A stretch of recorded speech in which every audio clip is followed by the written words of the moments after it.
Hi folks, how's it going? I've missed you. It's been a little while. How are you? How have you been? Have you been keeping cool? My name is Reaume. I am a filmmaker, I am an instructor, and I love to talk about movies and TV shows with mixed legacies. Shout out to this comment on my last video, The Lost Legacy of Dead Like Me. I think the YouTube algorithm and Miss Vanjie brought me here. I'm not disappointed at all. Today, we are talking about one of my favorite mixed legacies of all time. This is one I've been wanting to do from the very beginning. It's one that's been requested a lot, and it's one that I just love talking about. This is one of those franchises that I know a lot of random trivia on, and I'm so psyched to be able to share it with all of you. Today we are talking about the Alien franchise.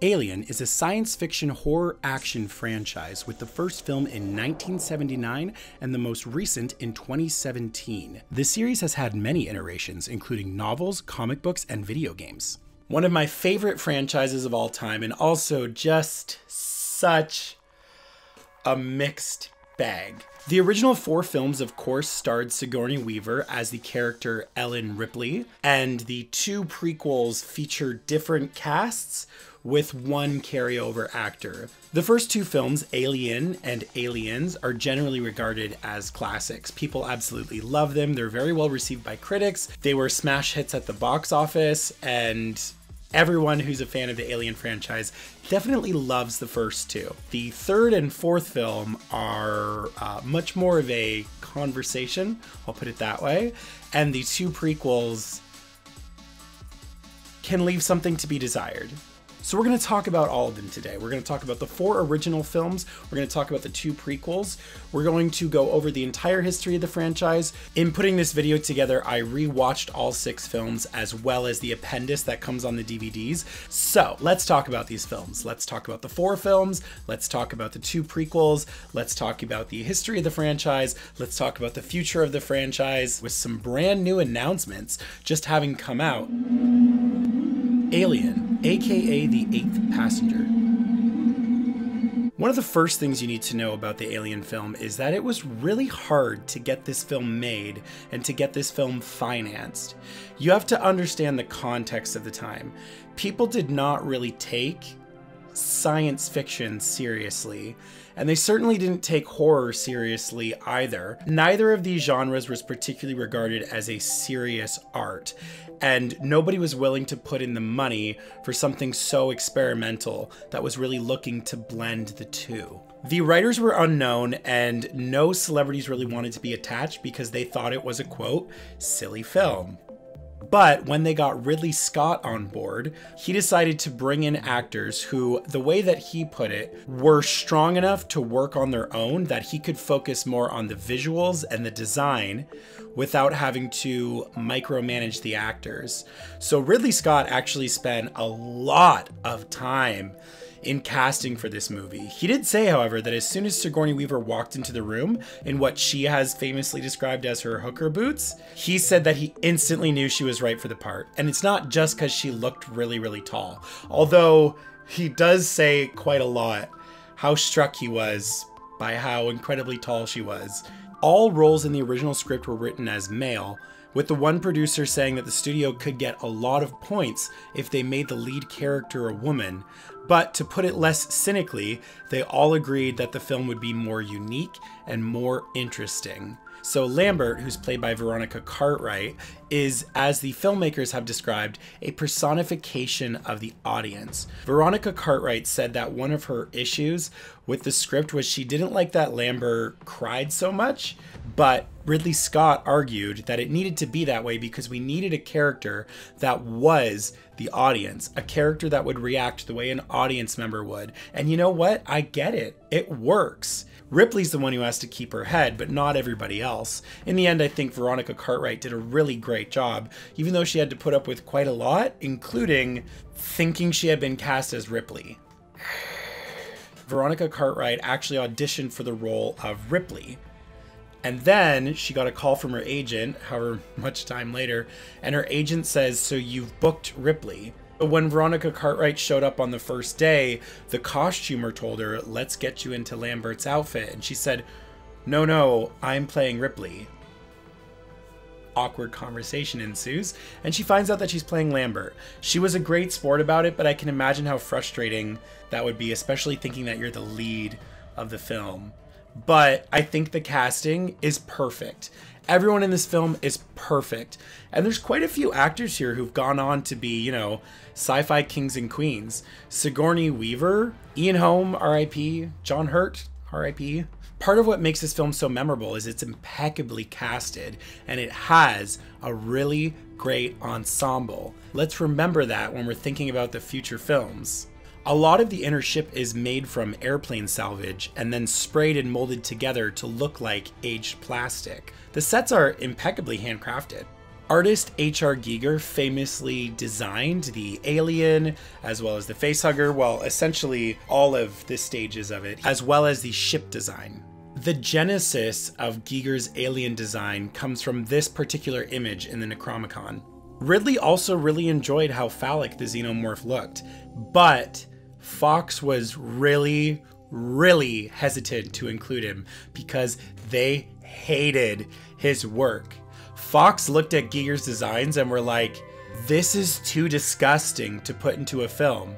They legitimately thought that in this science fiction horror film that these designs were too much. That's just really a sign of the times. This was pre-Human Centipede. Fox called Giger's work hashtag repulsive. I didn't mean to say hashtag.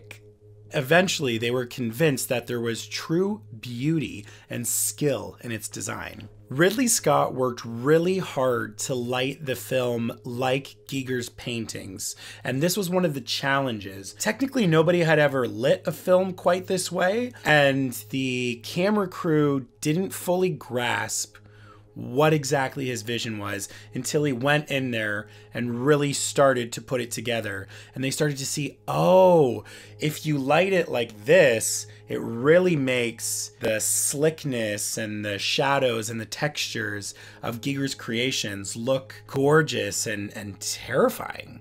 He also added a lot of smoke and incense burners on set. He wanted this thick fog, like one large wash over the whole screen that you would pierce the light through.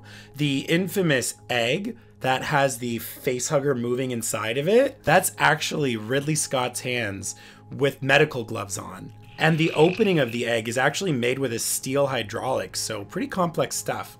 The facehugger was originally going to be painted. They were thinking possibly something like black. But in the molding process, they decided on the flesh color because they thought it actually looked much more eerie. You know, when a film is really great, you can't always tell if it's going to be that way on set. But cast and crew members of Alien have said they could really feel, especially after the first couple weeks, that this was going to be something different. And people were saying on set, this is really going to change, or at least it could, how people view horror and sci-fi. By the third week, the studio finally took notice, and this is when they upped the budget from about $4 to $8 million. Now, there is an extended cut for this film. I love watching director's cuts, but I do not blanket recommend all director's cuts. There are extended cuts of the 4 films here. With Alien, I personally don't think there's anything about the director's cut you need to watch. There is one notable addition that I really do enjoy, and that is when Ripley finds where all the crewmates have been nested. It's a really dark, horrible moment for Ripley where she's forced to kill them off to spare them the pain, right? It's a really challenging moment. It really shows how much Ripley has gone through. But is the director's cut any better than the original? Nah. The film was, as Ridley Scott and the producers have put it, a frustrating process to make. This would be a significant trend in the production of the Alien films. The actors were not particularly happy making this film. There was a lot of stuff that they had to go through, and safety regulations were also not quite what they are now.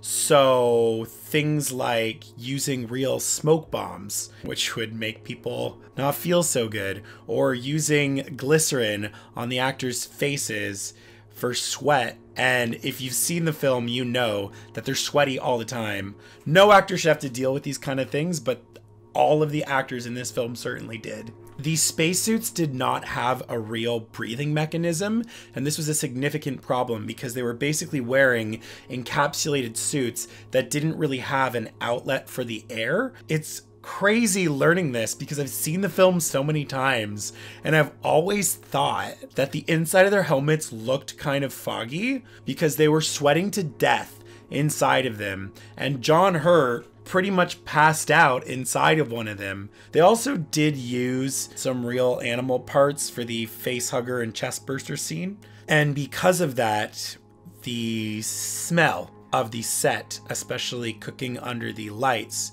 was something to behold, and the actors did make several complaints about that. Sigourney Weaver also thought she was going to get fired after the first week because the mix of glycerin and cat hair that they had used for the 4 matching cats that played Jonesy gave her a little reaction, and she had thought that she had become allergic to cats and therefore would not be able to do the role. But that was not the case. As soon as they stopped combining the glycerin with the cat hair, she was fine. In the first chamber scene, when you see them come up in their suits, turns out this chamber room set, unlike the one they use in Prometheus, was not to scale. It was actually smaller. So Ridley used his kids dressed up in the outfits to cheat the size of the space jockey. So this is a certified, once you see it, you can't unsee it. When you're making a film, you're figuring it out. Sometimes you do stuff and you're not sure if it's gonna work, and then you find out later on in the editing room if it worked or it didn't work. With the first Alien film, they were of course just trying to figure out what the xenomorph was and how it moved and how it looked. They got this amazingly tall actor who brought in the scale and the performance, but they weren't really sure how the creature moves. It's technically not even a deleted scene. It's more like an unused shot. And I think that's because they recognized instantly that it wasn't going to work.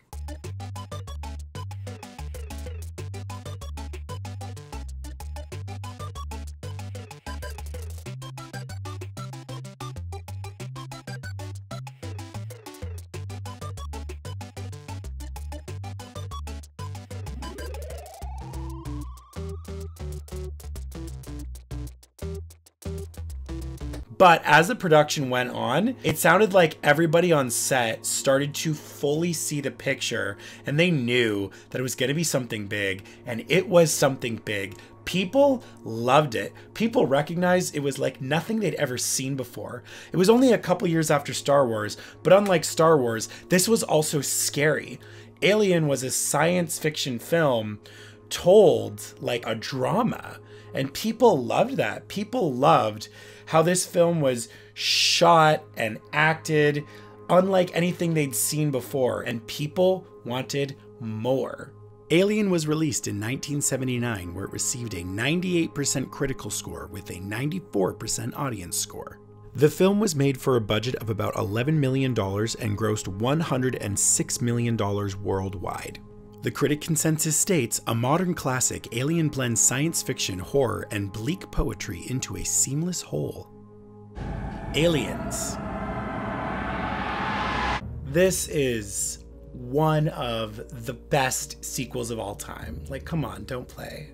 Like, there's no other way I could start off talking about Aliens without mentioning the fact that in the history of all films ever put to celluloid, Aliens is just one of the best sequels ever. It's also just one of my favorite films of all time. Say what you will about James Cameron, but the guy knows how to make a good sequel. You need to watch the director's cut of this one, okay? The director's cut is more than 30 minutes longer, and it is the full story. The theatrical cut doesn't show that Ripley had a child, that she's grieving that loss, and that Newt is part of Ripley's journey and growth. Ripley has one of the most phenomenal character journeys in this script, and the two of them, who are both grieving these losses, develop this surrogate mother-child relationship. This film was shot mostly in an abandoned power plant, and that's awesome, but asbestos was a really big issue. They had to spend a great deal of money on dealing with the asbestos, and they had to check the quality of the air regularly. And they said that by some point in filming, the quality of the air was significantly more pure than the studio that they were shooting in. One of the things that's very unique about the Alien franchise is the way that it depicts future technology, because even more so than other franchises, it's very analog. Anyway, we have it on disc, so you better look at it. And it's kind of funny how in the 80s, nobody seemed to predict that we would go all digital with most things and that we would essentially phase out optical and physical media. Imagine if you had to enter a different personalized card into your phone for each contact just to FaceTime them, unannounced. So another part of Ripley's journey is that in this film, she has a distrust of androids. Because of everything that happened with Kane in the first film, she does not initially trust Bishop. This gives her another relationship to develop and build. This film has layers. This is part of what makes Ripley so strong in this film. She has a truly solid character arc. Lance Henriksen actually got sick from all the milk he ingested in this scene where the Queen tears him apart. Yep, that's his mouth filled with milk. That's just what they did back then. They literally just made actors drink and spit out milk until they got sick. The power loader scene is a brilliant and unexpected finale in this film.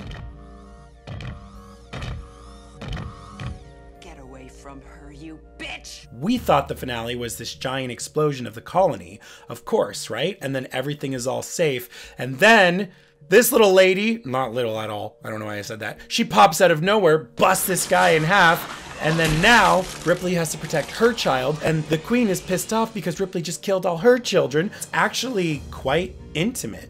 The film is much larger in scale than the first one, but it still ends on this small, intimate note. Now, talking about troubled productions, James Cameron and the British crew did not get along. This film was partly shot in Pinewood Studios in the UK. So Jim, being a Canadian, whose only real feature before this was the first Terminator movie, came to the UK and was working with all union British crew. Jim at this point was used to working with non-union and a lot of student filmmakers. James Cameron is used to working much faster, but also much longer. They did not trust the fact that he was younger and that he hadn't done anything quite like this. They did not like his kind of North American spirit, and they didn't like that he didn't like that they took tea time. Tea time is a very common practice in the UK as well as other European countries. You know, it's just like a little break where you have a little bit of tea.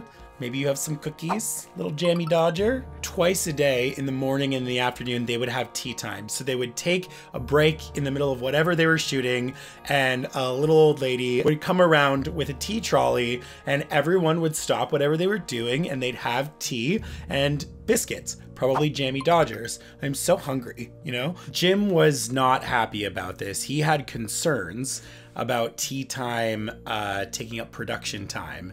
And during the course of the production, the tea trolley was allegedly damaged at some point. No culprit has ever come forward though. He didn't want them to take breaks. He hated the idea of tea time. He complained about it a lot, but they were union. And tea time is unionized. And he tried really hard to get them on his side, to get them to understand his vision. One of the producers once described James Cameron as burdened with vision. And I think that's a really apt description. He is a super visual filmmaker, and he knows exactly what kind of story he's trying to tell. He knows precisely what kind of themes he's going for, what kind of archetypal characters he's including, and the way that he's going to execute their journey. That being said, he's really specific with what he wants. And just like the first film, he wanted it lit and colored in a certain way that the cinematographer was absolutely not used to. And it took a long time for them to get on board with lighting it how he wanted it to be lit. They actually had to let the first cinematographer go because he absolutely refused to light it the way that James Cameron wants. They were really resistant to his style and his approach, so he tried to have a private screening of the first Terminator film, but apparently, like, nobody came. Reaction to the film when it finally came out, though, was overwhelming. James Cameron and producer Gale Ann Hurd even snuck into a midnight screening where they wanted to get the real feel from the fans, and they were not disappointed. They said people were jumping out of their seats, people were talking back to the screen in a good way, and a woman even broke an armchair in how scared she was. So it was obvious right from the get-go, people just loved it. They loved it. I loved it. If you're an Alien fan, this is probably your favorite film, or if not, it's one of your favorite films. It still has the horror element, but it's got this action-packed fuel. And the film just has this fire, this energy that takes you through this entire 2.5-hour journey. I don't even mind that the director's cut is like 2 hours and 40 minutes or something. This film was instantly loved by critics and fans alike. People loved it. And guess what? People wanted more. Everyone wanted more. The producers wanted more. Sigourney Weaver was still interested in continuing it. So they really were gunning to make a third one. Aliens was released in 1986, where it received a 97% critical score and a 94% audience score. The film had a budget for about $18 million and grossed over $131 million worldwide. The critic consensus states, while Alien was a marvel of slow-building atmospheric tension, Aliens packs a much more visceral punch and features a typically strong performance from Sigourney Weaver. Alien 3. So the time has come to talk about what is without a doubt the most troubled production out of all of the Alien films. The producers were so intent on making a third film, but they couldn't really find the story. And producers David and Walter also did not want the responsibility of script writing for this one. So instead, they had somebody else write the script. Then they fired them and still just did whatever they want anyways. They initially hired writer Vincent Ward to make his script of Alien 3. Then the producers, David and Walter, rewrote the script, gutted most of it, fired Vincent Ward, and instead we got this version that is the final result of the film. And they were still writing as they went, and apparently David Fincher also changed their dialogue all the time. So Vincent Ward's original vision is quite different. It absolutely would have been an Alien 3 of a different color, but it would have been better than the final version that we got. So let me take you through his initial vision with his script for Alien 3. This film takes place on a wooden planet inhabited by social outcasts who've devoured technology. It's a very religious planet, so most of them are monks. They wanted the aesthetic to be wood, windmills, and wheat fields. And honestly, I'm there for it. It initially from the get-go, the idea excites me because it's the opposite of all of the other films. This film was going to be, as they described it, medieval and gothic. And that's exciting. The monks were going to see this xenomorph and immediately blame Ripley and think that it's the devil and that she's brought it here. So they also think it's a truly satanic creature. They turn against Ripley, who is now having mysterious visions of the xenomorph and morning sickness. Yeah, in this version of the script, she actually becomes physically pregnant, with the xenomorph, and the gestation period is very different in this one. Something that the writer Vincent Ward was trying to go for was this idea of Ripley starting to re-examine the nature of the xenomorph. And as she is pregnant with one of them, she starts to have dreams of the fully grown xenomorph that's stalking her, who is, after all, the father. And she starts to have, you would almost call it sympathy for the creature, some sort of understanding of its wants and its needs. That's really, really different. I don't know if that would have really worked from a plot standpoint looking at the franchise, but I'm fascinated by the idea, and I really wish they had seen it through. Ultimately, Ripley walks into a wheat field fire. Her and the xenomorph all burn together in the fire, and that would be the final shot. However, producers didn't like this because they wanted to keep it open for more Sigourney Weaver. They didn't want Vincent Ward killing off Ripley. So they asked him to make another version of the ending. So he made this other version where one of the monks essentially helps her remove the pregnancy. They brought both of these versions to Sigourney Weaver, and she said absolutely she wanted to go with the version that she dies in because she was tired of doing these movies and did not want a chance for her to return. They actually started set building for this script before they changed everything. They had actually started building all this stuff, and then they were like, nope, they're not monks now. Now they're prisoners. Now they all have shaved heads. Now they all look the same. They're indistinguishable. One of the many really confusing things about the film. And Ripley is bald too, because of lice or something. That was just an idea that David Fincher threw in the first meeting that Sigourney Weaver had with David Fincher and the producers. They were talking about, you know, how they saw the journey of the characters, etc. and whatever, and Sigourney Weaver said all the things that she saw for Ripley's journey in this one, and then the producers threw it over to David Fincher and they said, so how do you see Ripley in this film? And as Sigourney Weaver describes it, he just sort of sat there, thought about it for a second, and then said, bald? One really funny fact here is that we see this 3D scan of the face hugger over Ripley's face, but they did not have a 3D mold of Sigourney Weaver's face. However, they did have a 3D mold of Meryl Streep's face because the same company had done Death Becomes Her. When you see this 3D image with the face hugger, that's actually technically hugging Meryl Streep's face. She really can do everything. Now, one of the biggest issues with this film is tone, and it's complicated because it is a science fiction horror, so it should be scary. It should have those striking images we've come to expect from the first and the second film, but it has to walk this fine line of still being enjoyable and fun to watch. Ripley is so despondent in this film. It's honestly tragic. It's part of what makes the film tough to watch. And it sucks because in terms of Ripley's character, she's got no fire left. You've been in my life so long, I can't remember anything else.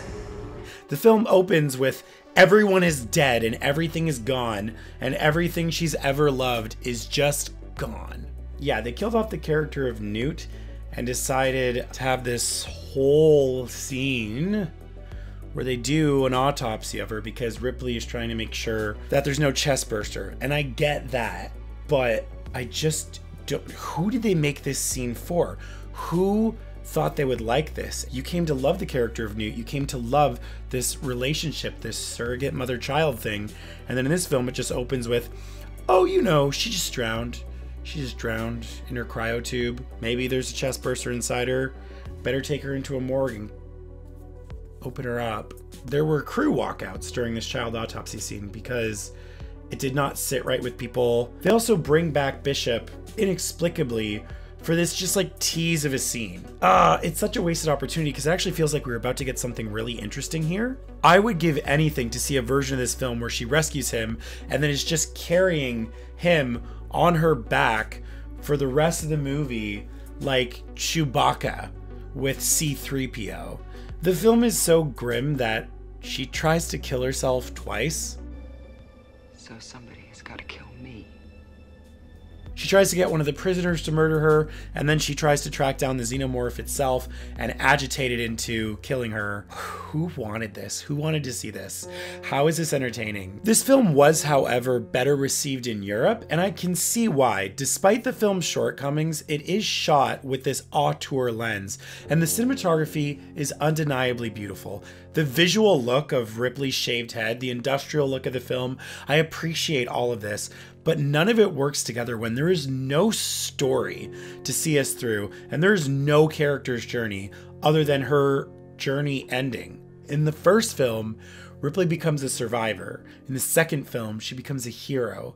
In the third film, it's like she's just getting the shit beat out of her left and right. Sometimes almost literally, because, oh, of course there's a scene where, like, a group of them attack her, and it basically almost turns into a really messed up gang scene, and it's just like, who thought that should go in this movie? This was David Fincher's first feature. David Fincher had come up in the music video world. He had made some really innovative stuff. They loved his visual style, just like how Ridley Scott had come up as a commercial director. However, the producers did not trust his vision at all, and intervention was at an all-time high during this film. Again, the script was unfinished, so stuff was changing every day. Producers were changing stuff, Fincher was changing stuff, and that naturally led to a lot of clashes between Fincher and everyone else, I guess. The actors loved working with him. The actors said that he had the language and the ability to work with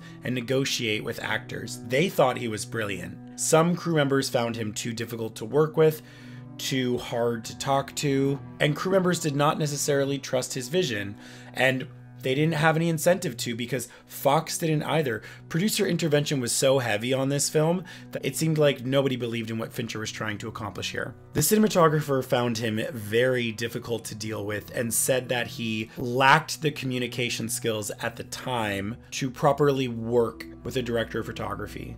David Fincher was told at one point that one of his script supervisors was actually being instructed by Fox to take notes on all of David Fincher's behavior and report back daily. As the producers saw the dailies, this is when they really started to rewrite a lot of stuff on the fly, and it shows. The final result is just a mess. And they also shot so many alternate versions of everything that the two different versions of this film are really two different films. So with the first two films, you have director's cuts by both of those directors.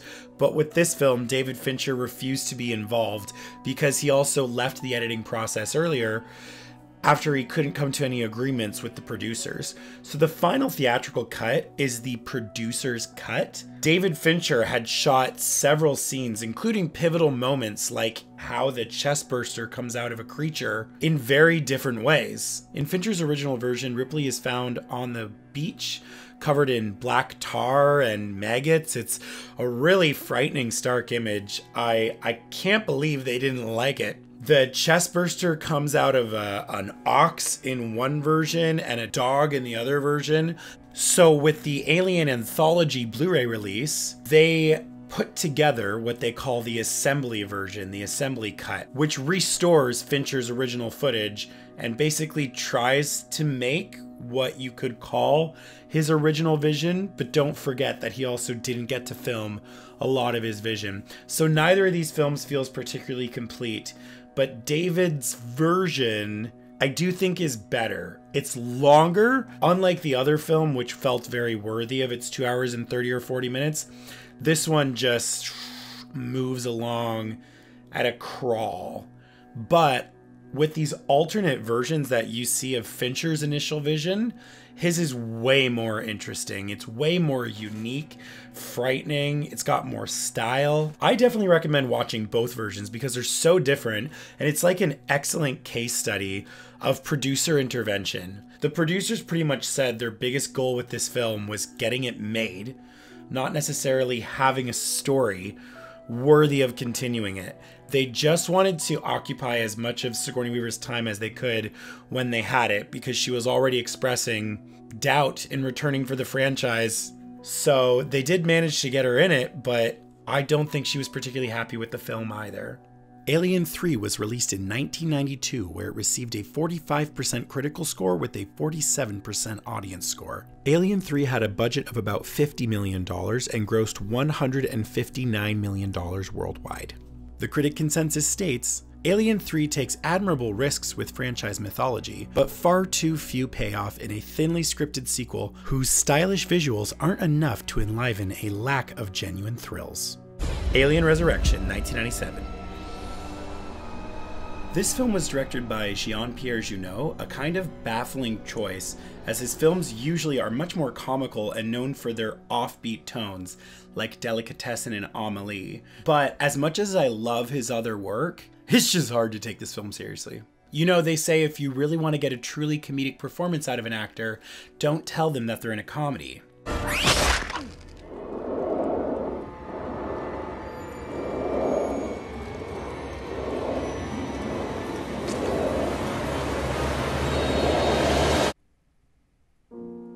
I mean, this film shows an alien using its tongue to press a button, so it's somehow funny, but not funny at all.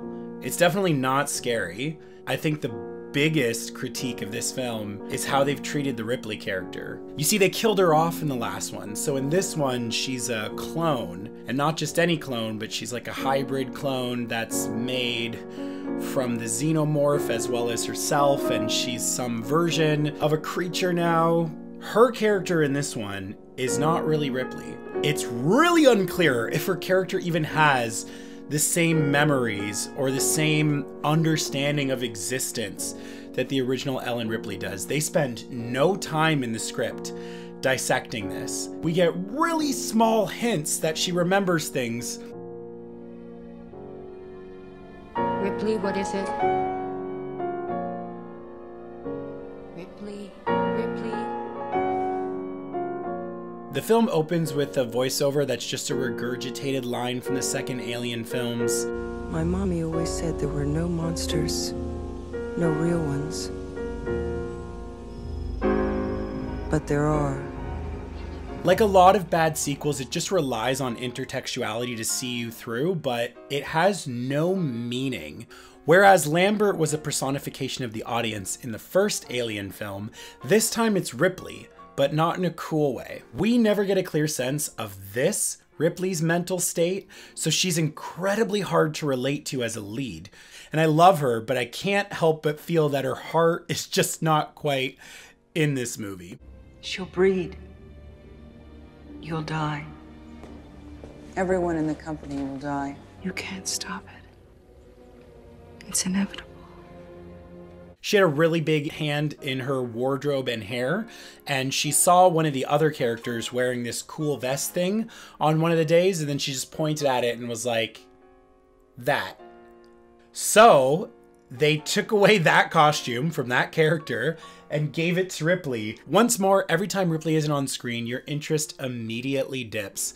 And none of the side characters in this matter either. They're terrible. They were indistinguishable in the third one. In this one, they're all uniquely annoying in their own way. Maybe one of the only really cool shots from the film, and I'm not gonna say scene, it's just a cool shot, is when Ripley throws the basketball into the net from behind her. Now, the reason why that's so cool is because Sigourney Weaver did it for real. She tried it a bunch of times. They honestly didn't think they were gonna get it right. And then finally one take, she just... I wasn't even thinking get it in because I was so sort of demoralized this one. And, you know, nothing but net. Just swish. 24-26, take full B count up. The hell are you?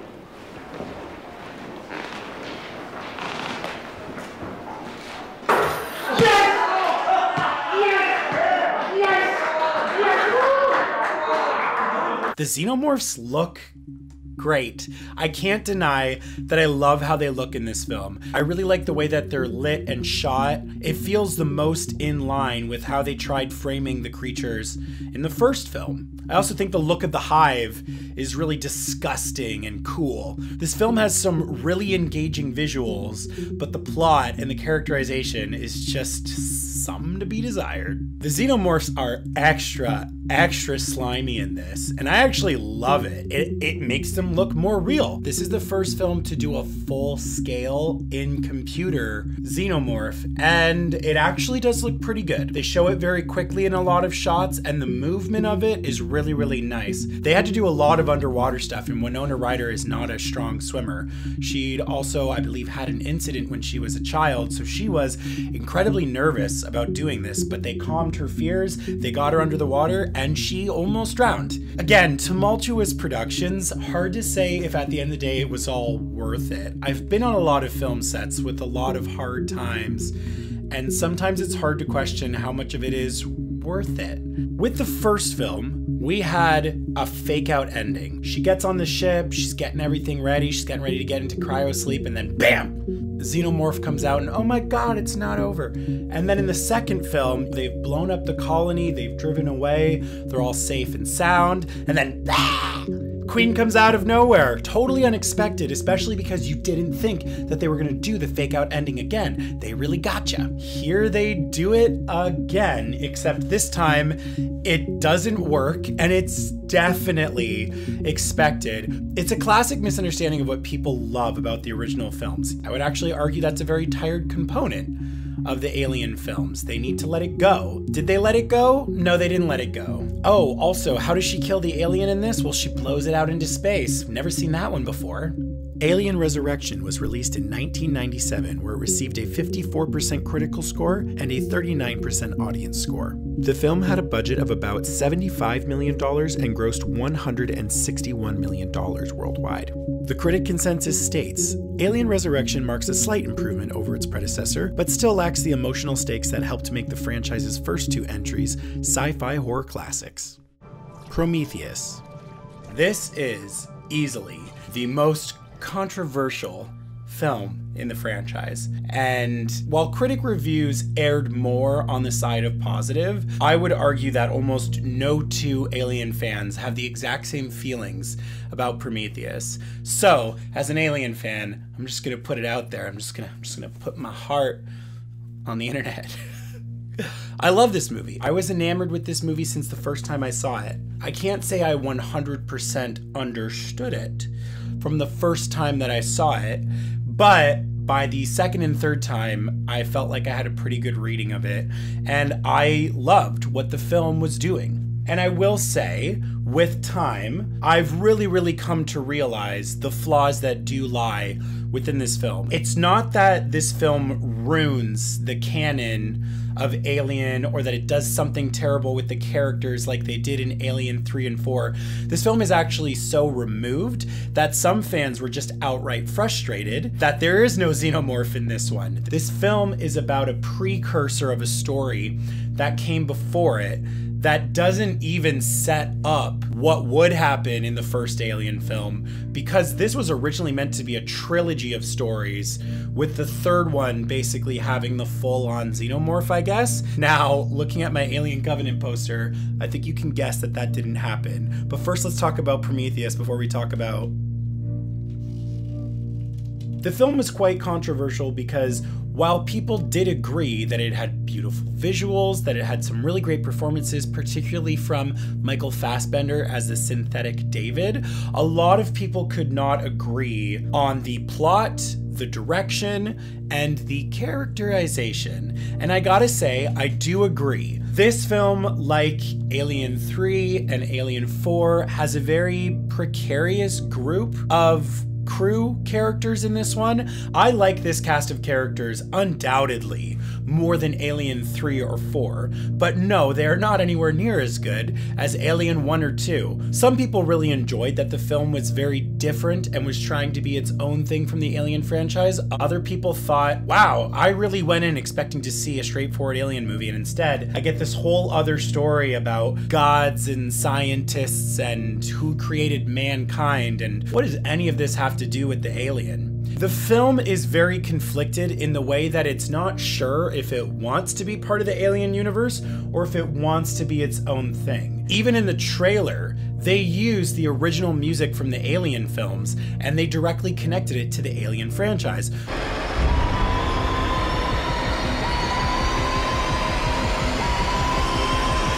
So a lot of people really thought this was just an Alien by another name, but it isn't. It is directed by Ridley Scott. I honestly think it's a brilliant return to him for the franchise.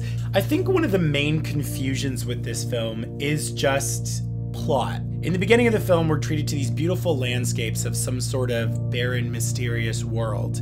And then we see a very large ship, and we see this engineer character get out to the side of the waterfall. And then in some sort of ceremonial act, the character takes this pathogen into themselves, which seems to be some sort of a sacrifice because it immediately corrodes them.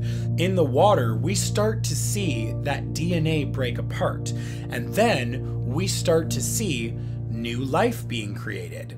The next immediate shot is hundreds of years later in the same space where they find cave paintings of the engineers.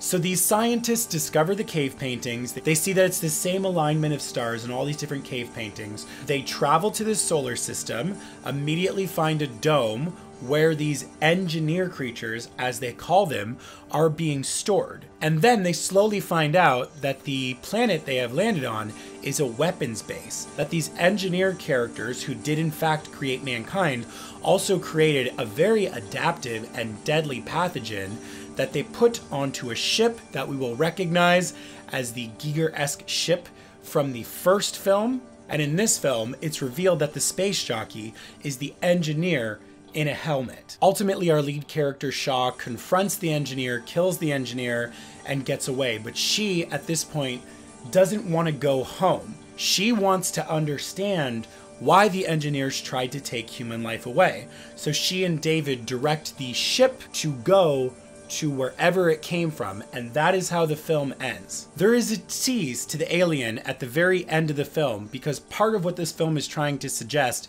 is that this whole scenario that went down with the engineers that created mankind and the pathogen that the engineers had created to destroy humankind, some volatile mix of these two things created the genesis of this creature. The way that the film ends doesn't say for sure that this scenario in the film Prometheus created the xenomorph, and I like that. I like that it's sort of open-ended. A horror sci-fi film that asks the question, what if we weren't created by God or some kind of mystical being, but if we were rather created by cold clerical scientists who had their own purposes and their own agendas? And even more terrifying, what if we met them and they tried to kill us on sight? I find the engineer character equally horrifying to the xenomorph, but in very different ways. The xenomorph character is terrifying because it is relentlessly aggressive and evil, and it's the ultimate predator. You can't reason with it, and you can't escape it, and you can almost certainly do nothing to kill it. The engineers I find terrifying because A, they're gorgeous, okay? The engineers are really pretty. The actor who they hired to play the lead engineer also played the Mountain, or at least he was one of 3 people that played the Mountain over the course of the 8 seasons on Game of Thrones. So he, like the xenomorph, has the scale. And they make these really enigmatic expressions that are terrifying, especially because we know that they A, created humankind, and then B, opted to destroy them. We have no idea what's going on in this thing's head. The engineer characters are so beautiful and so cold and so quiet and scary and tall. They are my vampire lady from Resident Evil Village, okay? This film also had 3 promotional shorts that lent some form of backstory to the picture. These were separately filmed promotional shorts. There was a lot of time and energy and love that went into Prometheus. One was a commercial for the synthetic David. It has long been our goal to create artificial intelligence, almost indistinguishable from mankind itself. One was a fictional TED Talk given by Wayland, and one was showing a broadcast signal sent from Shaw to Wayland. All 3 of these shorts are really fascinating to watch, and if you're a fan of the Alien and the Prometheus movies, I definitely recommend you watch them. They're on YouTube, but they don't lend anything particularly important to the story. There's a lot of shit about Prometheus that doesn't work. We're gonna get into it right now. Starting off with the characters. I do think a lot of this film is miscast. I love Charlize Theron and I love Idris Elba. I really don't like either of them in this movie. I think Shaw gets a lot of great dialogue and I think David gets a lot of great dialogue. All of the other crewmates have really strange moments and they all say and do a lot of inexplicable stuff. And when I say inexplicable, I mean like the character Milburn straight up having a hardcore Texan accent in the first scene where he talks. Nice to see you, Kaken. Milburn, biology. Nice to meet you. And then never having that accent again. Look, if you're willing to discount 3 centuries of Darwinism, that's... woo. But how do you know? Really makes me question why they didn't just 86 this shot. There's a lot of character moments that just don't make sense. Like at one point, the guy who created the map gets lost. When Holloway gets infected and they're bringing him back on the ship, Charlize Theron comes out with a flamethrower and is like, I'm gonna set this dude on fire.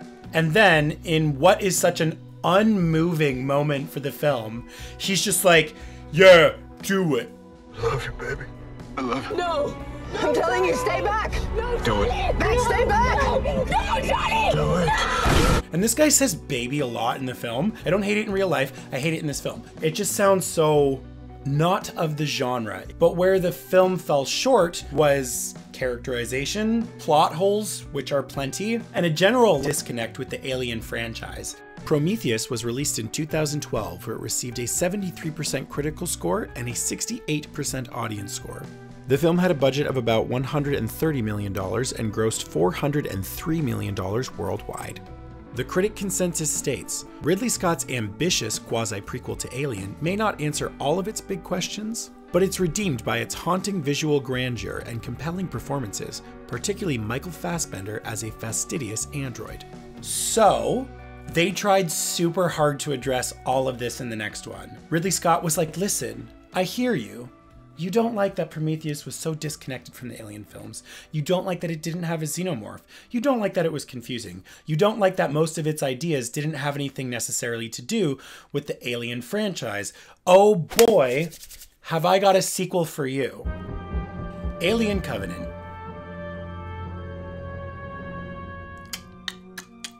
You know, people may have hated Prometheus, some people.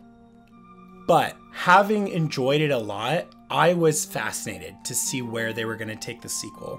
I know that Ridley Scott had originally said the title of this film would be Paradise, and that the plot would specifically show David and Shaw reaching the destination of this planet where probably the engineers come from. And then who knows, somewhere along the way, Noomi Rapace was no longer involved. They relegated her to one scene in a flashback, a scene that was later composed into a short. I think because they were trying so hard to please the fans with this one, they may have leaned into the fan service a little too much. And this is part of a larger conversation that's been going on for a while, is the sort of overreach that some creators are starting to have with their fans, and how sometimes fan service has interrupted the future of a franchise. So to the point that this film, which originally was going to star David and Shaw, now does not. Rather, it features, guess what? A crew of people on a spaceship go into a place to do some random thing, and then, oh, what do you know? They don't end up in their destination, something goes wrong, and they have to veer off course and go to a different place, and then that place turns out to be the place where the engineers are from, where we find David. Shaw's just dead now. Shaw, like Newt in Alien 3, has just been rewritten to death by the start of this film. And what's immediately tough to understand about this film is who the target audience is. But the man who broke the bank in Monte Carlo. It's alienated from Prometheus, but it's also too removed from the rest of the Alien franchise. They tried to appease people who are not happy with Prometheus and not happy that Prometheus wasn't directly related enough. First and foremost, gotta put the word alien back in the title of this one. And they want you to know right from the get-go that this film is about an alien and that it has the xenomorph in it. And you know that because every single promotional image for this film is just a freaking close-up of the xenomorph. There is nothing else that they used to advertise this film. They were like, hey, did you know the alien is back? So the problem here is the film is both trying to be a new standalone alien film, but also a prequel to Prometheus. And honestly, if you found Prometheus confusing, I really don't know what the average audience member would make of this film. Even though it's trying to be its own thing, it's also inexplicably so tied into the events from Prometheus. There's this whole thing they're trying to put together where David has basically created the xenomorph from fiddling with the pathogen that the engineers who created civilization use to kill civilization, and that if you take this highly adaptive and deadly pathogen and channel it into a human, you can make a xenomorph. And if it sounds like I'm not making sense, that's because I didn't write this movie. I, as a lover of Prometheus, did not appreciate this story. A, because it just unceremoniously killed Shaw, who was one of the only characters I really liked from the first movie. We don't get many other Sigourney Weavers in this franchise. I feel like Noomi Rapace as Shaw is maybe the closest thing we were ever going to get to it. And there was a fascinating dynamic between Shaw and David. So of course in this film, she's just a corpse that he's also experimented upon, because David is full stop evil in this one, which also just makes his character significantly less interesting. In the first film, he's got his own directive, but he also starts doing his own things for his own reasons. We never really fully figure out if his intentions are good, bad, neutral, ambivalent. Who knows? There's a really terrible false twist at the end where it's like, oh my god, who would have known that David, the evil crazy robot, would have impersonated Walter, the good robot with the short hair. Whereas Michael Fassbender was praised for his role as David in the first film, I can't really say the same here. And part of that is because he's doing double duty. He's playing Walter and he's playing David, who are also the names of the original producers of the Alien film. In playing Walter, Michael Fassbender does an American accent. Now, I don't think I've ever really seen Michael Fassbender do an American accent, and now I know why. And are you that next visionary? I'm glad you said it. You know, it's kind of like Idris Elba and Prometheus. Both of these guys are sexy and they're British, but they don't do amazingly convincing American accents. Whereas Prometheus created 3 short films, this film decided to basically take what would have been a legitimately strong first scene from this movie that is the only part of the movie that does service to the characterization of these crew members, and they deleted this scene. Is he gone? Yep. Let's party. You've all sacrificed so much to be here. To be a part of this. It's the first ever large-scale colonization mission. This deleted scene is even in the trailer because it's all the exposition. It tells you that they're a colony of couples. It tells you that their purpose is to create a colony and procreate. It also explicitly states that there's a gay married couple, the only time we've seen queer representation in the Alien franchise. But you wouldn't know that, would you? All right, I still love you. Oh, look at those sexy dudes. Why they cut this scene is baffling to me. What's even more baffling is how they actually cut a scene with Noomi Rapace. They actually got rid of her character, but they also decided to do a whole little bit that showed the two of them traveling in the ship together. It kills me that they even brought back the lead actor from the previous film, and then they deleted her scene and made it an online short. And listen, if you're a big fan of the Alien franchise, I would love if you could tell me in the comments if you ever saw these 2 shorts, because there are 2 prologue shorts to Alien Covenant that are unfortunately kind of integral to the plot. Have you seen these? Let me know in the comments. Like, no, of course you haven't, but tell me in the comments. Say, Kyle, of course I haven't seen them. I have like stuff going on in my life. It's a bad follow-up to Prometheus, and it's a bad entry in the Alien film, especially because it just retreads everything. And I mean like everything that has ever happened in an Alien movie. And trust me, it's not lost on me that the main character here is also supposed to be our new Ripley, but she doesn't have any of the juice or any of the fire. You can dress her up like Ripley, you can give her the short hair, and you can give her, inexplicably, the exact same line that Ripley says at the end of the first movie. I got you, you son of a bitch! Except when Ripley said that, the xenomorph was actually dead, and in this version, it's just her hubris getting the best of her. Pitch perfect example of why this characterization does not work. This film suffers from one of the worst script errors that people can make in horror films, which is when every character is too stupid to keep themselves alive.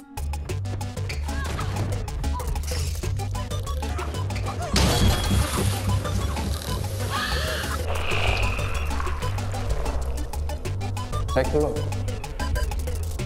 Something to see.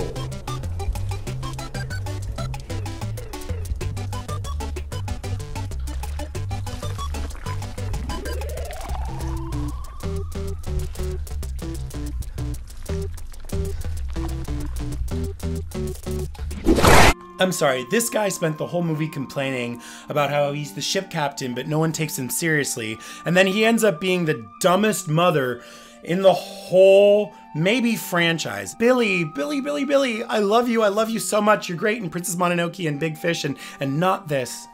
The new creature in this one, the Neomorph, looks lame. I don't know why they chose to go full CGI with this one. They brought back the Xenomorph, yay! Except that it's all just CGI this time around. People like the real Xenomorph. People like when a guy in a suit does it because it has the characterization of something meaningful. In this film, it is a collection of ones and zeros with no prestige and no stage presence. This Xenomorph could have taken some acting lessons. This film is just an all-around mess, and it effectively ended what was going to be this trilogy of Alien films. There was going to be a third one, and I am so thankful that whatever it was going to be will not see the light of day. The film ends with a perfect parrot of Ripley's voiceover from the first film. So again, recycling. This is Colony Ship Covenant, reporting. All crew members apart from Daniels in Tennessee tragically perished in a solar flare incident. Why does it only have a rating in the 60s? I don't know. We gave it the Ellen Ripley voiceover. We gave her the line where she said, bitch. You don't like it?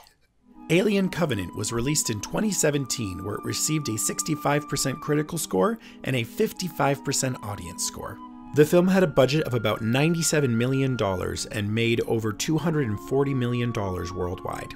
The critic consensus states, Alien Covenant delivers another satisfying round of close quarters deep space terror, even if it doesn't take the saga in any new directions. Yeah, that's an understatement. So, that concludes the 6 films in the Alien franchise. Alien, Aliens, Alien 3, Alien Resurrection, and then Prometheus and Alien Covenant. I do also want to briefly talk about one more Alien story in the universe that is arguably canon, and that is the video game Alien Isolation. I just started playing this game, and I have to say, I really love it. This really puts you in there, and it's got a really cool story that would have been a way better story than anything Alien 3 or 4 did. In Alien Isolation, you play Amanda Ripley, Ripley's daughter, who, however many years after her mother has been missing, goes to a space station where the signal that they are getting may be from her mother. Originally, they animated the entire thing in third person, but realized that wouldn't make it scary. So the first person was an excellent choice, because I gotta tell you, where is it? Where is it? Where is it? Ah! Oh my God!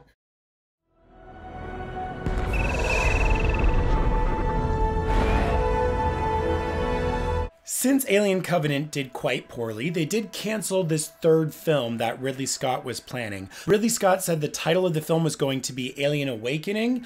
It's unclear if his planned third film was still a direct sequel to Covenant, or if he had shifted even further away.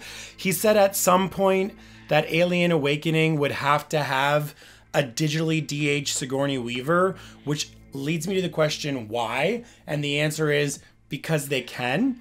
This film allegedly is not happening anymore, though. This has just been announced. Disney is working on a new Alien TV series for Hulu. And this series will appear on Hulu and may even come to Disney Plus, which makes sense because all 6 of the Alien films, and even the 2 Alien vs. Predators, are all on Disney Plus. While not much is known about this new series, what we do know is that for the first time in the franchise's 42-year existence, the events will take place not in space, but on the planet Earth. There are no plot details, and I've never personally considered the idea of the Alien franchise being a TV show. I am going to remain cautiously optimistic, but at the same time, I think Alien Covenant was kind of proof that there's very little you can do with this franchise. I am of the firm belief that just because a film has one sequel does not make it a franchise, and doesn't mean that it needs to be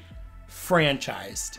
Alien and the second Alien film, that's a duo. That's like one thing in a way.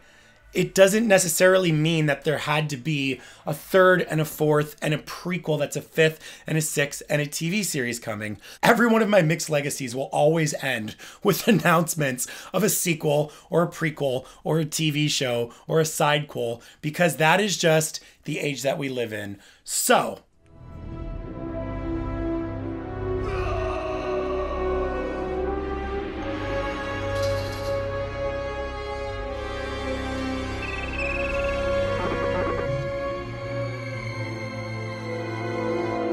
So what can we learn from this? What can we learn from a 6-film franchise where arguably really only the first 2 films have critical praise?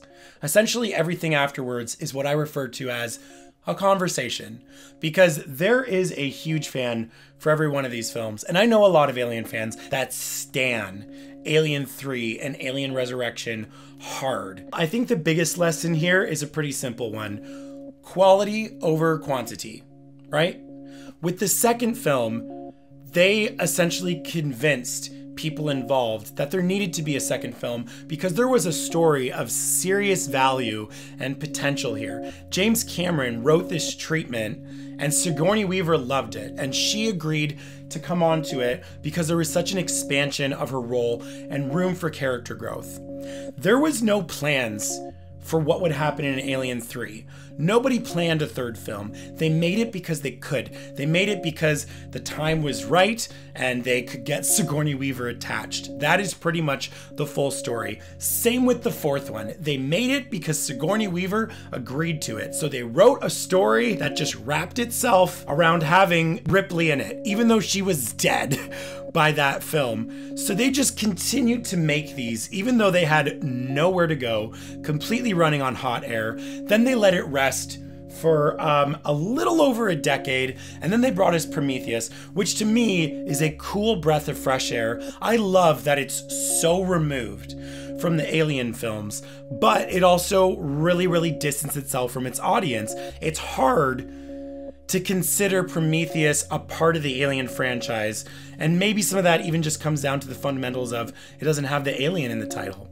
But Alien Covenant didn't do a much better job. Alien Covenant, again, feels like they didn't really have like a full nother story to tell after Prometheus, but they just really, really wanted to do something that would shut the fans up, because Ridley was also not super pleased with people's take on Prometheus. And I get that, because a lot of people were talking about what the film didn't have rather than what it did. So with Alien Covenant, they just tried to make something that pleased the fans, except it didn't do anything new or innovative or fun. Alien Covenant is not fun. So again, quality over quantity. I would rather take 2 films, a Shrek 1 and a Shrek 2, and just admire those for the rest of my singular existence on this planet than having to face a Shrek 4 and a Shrek 5 and a reboot with the same actors apparently, and at least 2 Shrek the Halls every year for the rest of my life.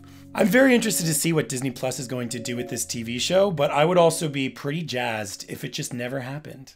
Now, I know I went a little bit off the rails with my criticisms of the later few films, but I do want to reiterate, I wholeheartedly, unabashedly love this franchise. I love this franchise so much. I love talking about this franchise, and I gotta say I had such a good time. Everything about it fascinates me. So if there is a lesson to be learned here, it's that it's better to make something that is just great and feels necessary rather than just making something because people like it.